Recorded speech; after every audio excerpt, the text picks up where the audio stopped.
Shalom, selamat pagi Bapak Ibu Saudaraku yang dikasihi Tuhan. Salam sejahtera buat saudara semua dimanapun berada. Saya kembali mengajak Bapak Ibu Saudara untuk bersaat teduh dan berdoa dalam renungan penuntun kehidupan setiap hari. Kiranya damai sejahtera dan sukacita oleh Roh Kudus senantiasa melimpah dalam hati dan kehidupan kita semua. Tema renungan penuntun kita hari ini, kematian. Ayat bacaan kita terdapat di dalam 1 Tesalonika 4 ayat 13 sampai 18 dan di dalam ayat yang ke-13 berkata demikian. Selanjutnya kami tidak mau, saudara-saudara, bahwa kamu tidak mengetahui tentang mereka yang meninggal, supaya kamu jangan berduka cita seperti orang-orang lain yang tidak mempunyai pengharapan. Bapak Ibu Saudaraku yang dikasihi Tuhan, kalau kita bicara soal kematian, maka hal ini tidak bisa dipisahkan dari air mata. Karena di mana ada kematian, pasti ada air mata. Kematian seseorang akan menjadi sebuah misteri bagi kita yang masih hidup. Jika kita pelajari orang yang meninggal, biasanya kita dapat mengambil kesimpulan bahwa ketika menjelang kematian, biasanya ada dua ciri orang yang dapat kita pelajari. Yang pertama adalah orang-orang yang sangat siap jika harus dipanggil Tuhan sekarang. Nah, biasanya orang tersebut akan berkata, "Saya sudah mau pulang," atau "Saya siap kalau Tuhan mau panggil saya sekarang."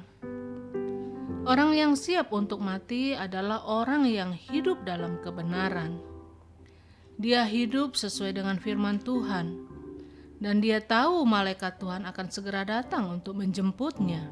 Yang kedua, orang yang akan meninggal dengan dikuasai oleh rasa takut yang amat sangat. Karena itu dia akan selalu berteriak, "Saya nggak mau mati, saya tidak mau mati." Kenapa ada jeritan seperti itu? Karena waktu seorang mau meninggal, dia masuk ke alam yang lain sebelum rohnya lepas dari tubuhnya. Dan waktu dia masuk ke alam lain itu, dia lihat ada roh-roh kegelapan yang siap menerkamnya untuk menyeretnya ke dalam neraka.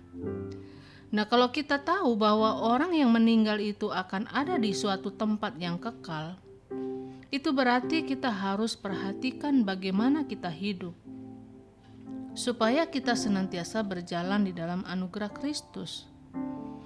Bapak Ibu Saudaraku yang dikasihi Tuhan, dari ayat-ayat bacaan kita hari ini ada beberapa pelajaran penting buat kita tentang orang-orang yang meninggal atau dipanggil Tuhan.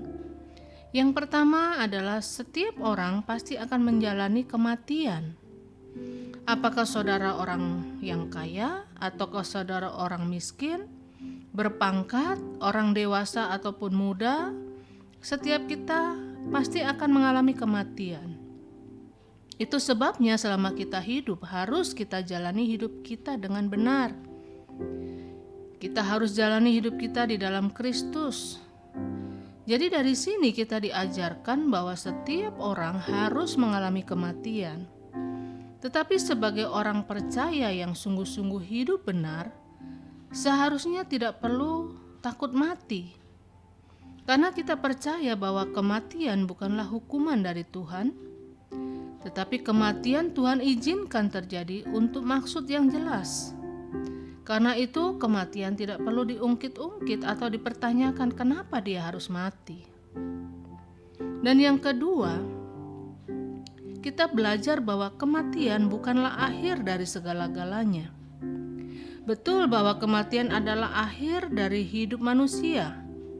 Kematian adalah akhir dari karya manusia. Memang kematian adalah akhir, tetapi kematian bukanlah akhir dari segala-galanya. Mengapa demikian? Karena masih ada kehidupan di balik kematian. Hidup yang kita jalani sekarang ini adalah hidup yang sementara, tetapi hidup yang nanti yang kita jalani setelah kematian, justru itulah hidup yang kekal.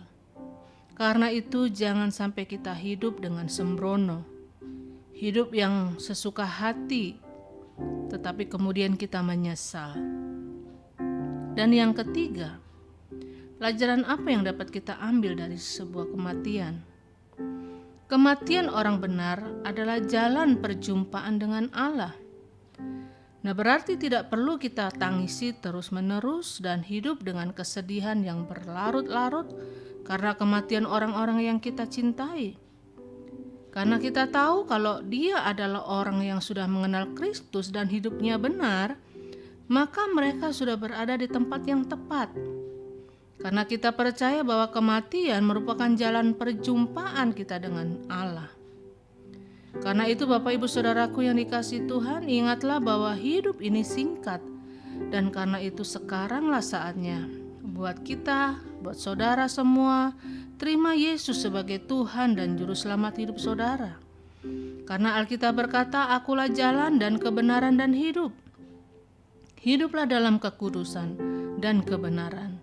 Andalkanlah Tuhan, berjalan seturut firman Tuhan, maka hidup saudara akan penuh dengan kemuliaan serta jalan-jalan saudara akan selalu disertai Tuhan untuk saudara meraih kemenangan bersama dengan Kristus. Amin. Mari kita berdoa. Bapa di dalam surga, kami mengucap syukur untuk pagi hari ini buat kebenaran firman-Mu yang sudah kami dengar, dan biarlah ini menjadi penuntun dalam kehidupan kami bahwa sesungguhnya setiap makhluk hidup, setiap ciptaan Tuhan akan kembali kepada Sang Pencipta. Dan kematian itu akan terjadi, akan kami alami, yang waktunya kami tidak pernah tahu, karena kedatangan-Mu adalah seperti pencuri.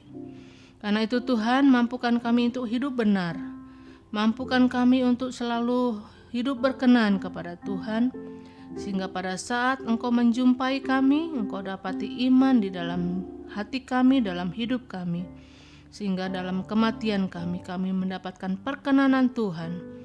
Untuk itu mampukan kami juga Tuhan untuk menjaga jalan-jalan kami, hidup yang benar di hadapan Tuhan, agar jika Engkau datang, kami tetap setia sampai selama-lamanya.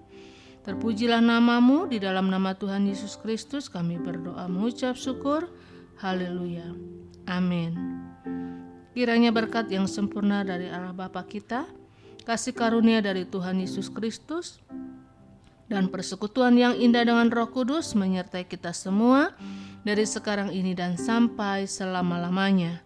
Maju terus dalam tuntunan Tuhan, tetap semangat, sampai jumpa esok hari dalam penuntun kehidupan setiap hari, dan Tuhan Yesus memberkati.